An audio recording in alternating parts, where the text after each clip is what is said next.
اب یہاں پر میں آخری صرف 10-15 منٹ میں اس بات کو کنکلوڈ کر دوں.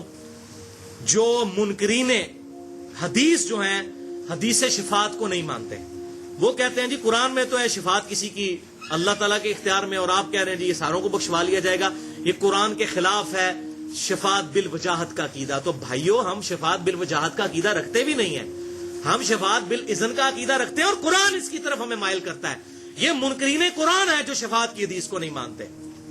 ہاں، جن کا دھونس والی شفاعت کا عقیدہ ہے وہ واقعی قرآن کے خلاف ہے، وہ کوئی نہیں ہے. قرآن میں آپ نے دیکھ لیا، یہ حدیث بخاری مسلم کی سن لی کہ اللہ تعالیٰ میرے لیے حد مقرر کرے گا، پھر میں اور حد مانگوں گا، پھر حد مقرر کرے گا. پھر باقی روایتوں میں بخاری مسلم میں آتا ہے کہ رائی کے دانے کے برابر بھی ایمان ہوگا تو اللہ تعالیٰ کہے گا اس کو بھی نکال لو، لیکن اللہ تعالیٰ بتائے گا، اذن اللہ کا ہوگا. حضور صلی اللہ علیہ وسلم کوئی معاذ اللہ زبردستی یا دھونس کے ساتھ کسی کو نہیں نکالیں گے، نہ یہ عقیدہ ہے اہل سنت میں سے کسی کا، نہ کوئی حدیث اس کو سپورٹ کرتی ہے. لہٰذا منکرین حدیث کو ہم جواب دے سکتے ہیں جو ہم الحمدللہ صحیح حدیث پر عمل کرنے والے لوگ ہیں. ان کی دلیل یہ آیت ہے، لیکن بےمانی ہے کہ اس کے ساتھ دوسری آیت ہے وہ پڑھتے نہیں ہیں. یہ ریفرنس آپ کا 14 نمبر سورۃ البقرہ کی آیت نمبر 254 اور 255. 255 تو آیت الکرسی ہے، 254 سن لیں. بسم اللہ الرحمن الرحیم. یا ایھا الذین آمنوا انفقوا مما رزقناکم من قبل. اے ایمان والو، اللہ کی راہ میں خرچ کرو اس کے دیے ہوئے مال میں سے، اس دن سے پہلے، من قبل ان یأتی یوم، کہ وہ دن آ جائے قیامت کا، لا بیع فی، جس میں کوئی تجارت، کوئی فدیہ نہیں قبول کیا جائے گا، ولا خلۃ، اور نہ کوئی دوستی کام آئے گی، ولا شفاعت، اور نہ کوئی شفاعت کام آئے گی، والکافرون هم الظالمون، اور کافر ہی ہیں ظالم. تو یہ کیٹاگوریکل ڈینائی آیا ہے کہ کوئی شفاعت کام نہیں آئے گی. لیکن ایکسیپشن اگلی آیت میں آ گئی کہ یہ کس شفاعت کی نفی ہو رہی ہے کہ دھونس کے ساتھ کوئی نہیں سفارشی ہو سکتا. کہ جی اللہ جی منو پتا ہے انہوں میرے والے کرو نا ذرا، میں آپ دیکھنا اس کو، تسی سائڈ دے ہو، یہ نہیں ہوگا. اس کو اللہ نے کہہ دیا کہ کوئی شفاعت نہیں ہوگی. شفاعت بالوجاہت کو 0 سے ملٹیپلائی کر دیا. اب اگلی آیت آیت الکرسی میں کیا آیا؟ من ذا الذی یشفع عندہ الا باذنہ. کس کی جرت ہے کہ اللہ کے حضور کسی کی سفارش کر سکے سوائے اس کے اذن سے. تو اذن کے ساتھ سفارش کر سکتا ہے، اور وہ آپ سے صرف اذن مانگیں گے نا، دعا کریں گے، سجدے میں گریں گے، اللہ ہم سکھائے گا، پھر کہیں گے یا اللہ شفاعت کروں، پھر اللہ اجازت دے گا کہ اتنوں کی کر لے، یہ حد ہے. اور وہ حد یہ نہ سمجھے گا کہ جی 500 بندہ کر لو، نہیں، وہ بتایا جائے گا جس کا ایمان اس لیول کا ہے. تو جو اس کیٹیگری میں فال کرے گا وہ اللہ نے ڈیفائن کرنا ہے، حضور صلی اللہ علیہ وسلم نے نہیں ڈیفائن کرنا. وہ جتنے بھی یعنی کہ جتنے بھی آپ وہ 70 نمبروں والے ہوں گے وہ سارے نکال لیے جائیں گے. یہ نہیں ہے کہ حضور صلی اللہ علیہ وسلم کوئی 70 والا نکالیں گے، ساتھ ایک 30 والا بھی نکال لیں گے اپنی مرضی سے، نہیں، 30 والے کی بھی باری آئے گی وہ اگلی بار میں. تو یہ اللہ حد مقرر کرے گا ود رسپیکٹ ٹو ان کے ایمان کے لیول کے. شفاعت بالاذن، لہذا منکرین حدیث ہم پر اعتراض نہیں کر سکتے. الحمدللہ قرآن میں آ گیا. اور آخری ریفرنس نمبر 15 سورۃ النبا آیت نمبر 38. یوم یقوم الروح والملائکۃ صفا. وہ قیامت کا دن ہوگا کہ تمام فرشتے اللہ کے حضور صف بنا کر کھڑے ہو جائیں گے اللہ کے ڈر کی وجہ سے، اور روح قدس یعنی جبریل بھی. لا یتکلمون الا من اذن لہ الرحمن. کسی کی جرت نہیں ہوگی کہ اللہ کے ساتھ بات بھی کر سکے کسی کے بارے میں، سوائے اس شخص کے کہ جس کو اللہ نے اذن دیا ہوا ہے. وہ کون ہے؟ میرے اور آپ کے محبوب صلی اللہ علیہ وسلم. الا من اذن لہ الرحمن وقال صوابا. اور جس کو اذن دیا ہے وہ بات بھی پھر سیدھی کرے گا، سچی بات کرے، ہٹ کے نہیں. اس بات کو بھی سمجھ لیں. سفارش کیوں کی جاتی ہے؟ آپ کے محلے میں کسی شریف آدمی کو پولیس پکڑ کے چلی گئی، آپ تھانے دار کے پاس جائیں گے، کہیں گے جی میں اس بندے کو ذاتی طور پہ جانتا ہوں، یہ بڑا شریف آدمی ہے، آپ کے کان کسی نے غلط بھر دی ہیں، تو یہ سفارش کی جاتی ہے نا، تو وہ چھوڑ دیتے ہیں. اب اللہ تعالیٰ کو کہہ سکتا ہے یا اللہ جی یہ بندہ تجھے غلط پھڑیا ہے، منو پتا بڑا چنگا بندہ ہے، یہ وہ چیز ہے. اللہ تعالیٰ آپ نے غلط پکڑ لیا ہے، مجھے پتا ہے صحیح بندہ نہیں، یہ وہ چیز ہے. من ذا الذی یشفع عندہ الا باذنہ. اور کس کی جرت ہے کہ وہ اللہ سے سفارش کر دے کسی کی؟ وہ اللہ کو سب کچھ پتا ہے، سوائے اس کے کہ اللہ اس کو اذن دے. اب اس کو میں نے مینیپولیٹ کیا ہے. یہ آیات اور بخاری اور مسلم کی حدیثیں ان آیاتوں میں بالکل فٹ ان بیٹھتی ہیں کہ شفاعت بالاذن ہے، دھونس اور وجاہت کے ساتھ نہیں ہے. لہذا یہ سمجھ لیں اس کو دنیا سے ایک مثال کہ شفاعت کا کنسیپٹ کیا ہے. مجھے بڑے لوگ کہہ رہے تھے آپ کلیئر کریں، کافی حد تک کلیئر ہو گیا. اب اس ساری گفتگو کے بعد جو ہماری ہو چکی تقریباً 1.5 گھنٹے کی، یہ معاملہ بالکل کلیئر ہو گیا.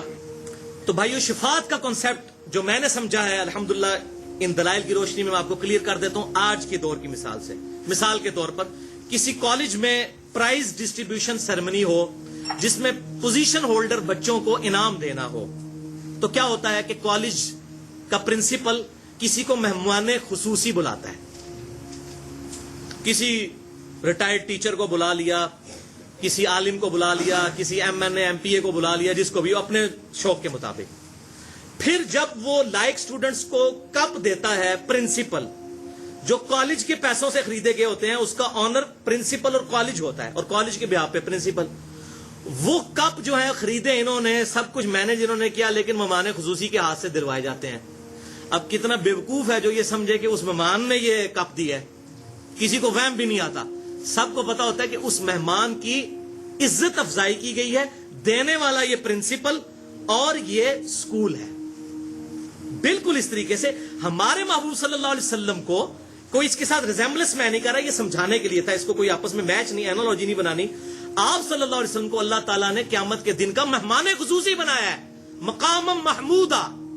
سب کہیں گے یار دیکھو یہ کتنا مرتبے والا ہے کہ اس پوری انسانیت میں, اربوں خربوں کی انسانیت میں یہ شخص ہے جس کے ہاتھوں سے اللہ تعالیٰ نے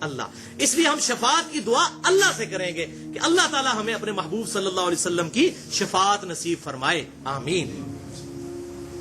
یہ معاملہ کلیئر ہو گیا. اب آخر میں ایمان تازہ کرنے کے لیے 3 حدیثیں, اور اس پہ ہماری گفتگو انشاءاللہ کنکلوڈ. شفاعت کی بات ہوئی ہے تو یہ 3 حدیثوں کے بغیر یہ شفاعت کی گفتگو نامکمل ہے. پہلی حدیث صحیح بخاری اور صحیح مسلم کی متفق علیہ حدیث ہے. بخاری میں 614, مسلم میں 849 الفاظ مسلم کے ہیں. آپ صلی اللہ علیہ وسلم نے فرمایا کہ جو شخص اذان کا جواب دے, اور اذان کا جواب بھی صحیح مسلم میں ہے کہ جو مؤذن الفاظ کہتا ہے وہی الفاظ آپ نے ریپیٹ کرنے ہیں. حی علی الصلاۃ حی علی الفلاح لا حول ولا قوت الا باللہ کہنا ہے. جب وہ مؤذن اذان کہے اور وہ اذان کا جواب دے, سننے والا نمبر 1 یہ کام کرے. نمبر 2 پھر مجھ پر درود شریف پڑھے, اور جو مجھ پر 1 دفعہ درود پڑھے گا اللہ اس پر 10 رحمتیں نازل فرمائے گا. اور پھر تیسرا کام کرے, اللہ کے حضور میرے لیے مقام وسیلہ کی دعا کرے. وہ مقام وسیلہ جہاں پر آپ صلی اللہ علیہ وسلم کو مقام محمود وہ عطا فرمانا ہے, جو اس کائنات میں ایک ہی شخص کو ملنا ہے, اور میں اللہ سے امید کرتا ہوں وہ شخص میں ہوں. جو میرے لیے الوسیلہ کی دعا کرے گا, قیامت والے دن میری شفاعت, قیامت والے دن میری شفاعت اس کے لیے حلال ہو جائے گی. تو اس کو میں نے کہا ہے آپ صلی اللہ علیہ وسلم کی شفاعت حاصل کرنے کا وظیفہ, اذان کا جواب, درود شریف, اور پھر الوسیلہ والی دعا جو صحیح بخاری میں موجود ہے. اللہم رب هذه الدعوة التامة والصلاة القائمة آت محمدا الوسیلة والفضیلة وابعثه مقاما محمودا الذی وعدته. یہاں تک بخاری میں ہے, اور اگلے الفاظ سنن کبری البیہقی میں صحیح سند کے ساتھ ہیں. انک لا تخلف المیعاد, بے شک تو اپنے وعدے کی خلاف ورزی نہیں کرتا. تو باقی اس میں جو باقی لوگوں نے الفاظ ایڈ کر دیے ہیں, ودرجۃ رفیع اور باقی الفاظ, یہ کہیں ثابت نہیں ہے. اتنا ہی ہے. وسیلہ پر میری گفتگو ہے 1.5 گھنٹے کی. مسئلہ نمبر 43 وسیلہ اور توسل کے صحیح احکام و مسائل, اس میں بھی میں نے یہ حدیث الحمدللہ ڈیٹیل سے بیان کی ہے. دوسری حدیث جامعہ ترمذی اور سنن ابی داؤد کی رکت انگیز حدیث. ترمذی میں 2435, ابی داؤد میں 4739. آپ صلی اللہ علیہ وسلم نے فرمایا کہ میری شفاعت قیامت کے دن میری امت کے گناہ کبیرہ کرنے والے لوگوں کے لیے بھی قبول کی جائے گی. گناہ کبیرہ کرنے والوں. اور الحمدللہ آج بھی جو مسجد نبوی میں ریاض الجنہ والی سائڈ پہ ممبر شریف ہے نا, ممبر شریف کی جو بیک سائڈ ہے خانہ کعبہ کی طرف, اس پہ یہ حدیث عربی میں لکھی ہوئی ہے. اس دفعہ بھی الحمدللہ جب حاضری ہوئی تو میں نے وہ حدیث پڑھی تو میری آنکھیں اشک بار ہو گئیں کہ آپ صلی اللہ علیہ وسلم کو اللہ تعالیٰ نے کتنا بڑا مرتبہ دیا ہے کہ میری شفاعت میری امت کے گناہ کبیرہ کرنے والے لوگوں کے لیے بھی اللہ تعالیٰ قبول کرے گا. الحمدللہ. اور تیسری اور آخری حدیث جامعہ ترمذی میں ہے, رکت انگیز حدیث ہے. انٹرنیشنل نمبر کے مطابق 2433. سیدنا انس بن مالک کہتے ہیں یا رسول اللہ صلی اللہ علیہ وسلم, کیا میری بھی شفاعت قیامت والے دن آپ کریں گے؟ میں نے آپ کی اتنی خدمت کی, آپ کے ساتھ رہا, 10 سال تک حضور کو وضو کروایا، بچوں کی طرح آپ صلی اللہ علیہ وسلم کے ساتھ رہے. تو آپ صلی اللہ علیہ وسلم فرمایا انی فاعل، بے شک میں تیری شفاعت کرنے والا ہوں. اب انہوں نے آگے اپنی ریکویسٹ رکھ دی. صحیح جن کا نا وہمیار وہم نکالا کہ یا رسول اللہ صلی اللہ علیہ وسلم آپ میری شفاعت تو کریں گے، لیکن میں قیامت والے دن آپ کو کہاں تلاش کروں؟ اللہ، اتنی مخلوق ہوگی، میں آپ کو کیسے ڈھونڈوں گا؟ تو آپ صلی اللہ علیہ وسلم فرمایا تم پل صراط پہ مجھے تلاش کر لینا، جہاں سے آپ صلی اللہ علیہ وسلم اپنے گناہگار امتیوں کو گزار رہے ہوں گے. رب سلم امتی، رب سلم امتی، رب سلم امتی. اے اللہ میرے امت کے لیے سلامتی، میری امت کے لیے سلامتی. انس بن مالک نے عرض کیا اللہ کے رسول، اگر میں پل صراط پہ آپ کو نہ پاؤں تو پھر میں کہاں تلاش کروں؟ تو آپ صلی اللہ علیہ وسلم نے فرمایا کہ پھر مجھے میزان عمل پہ تلاش کر لینا، جہاں میرے امتیوں کے نامہ اعمال تولے جا رہے ہوں گے، مجھے وہاں دیکھ لینا.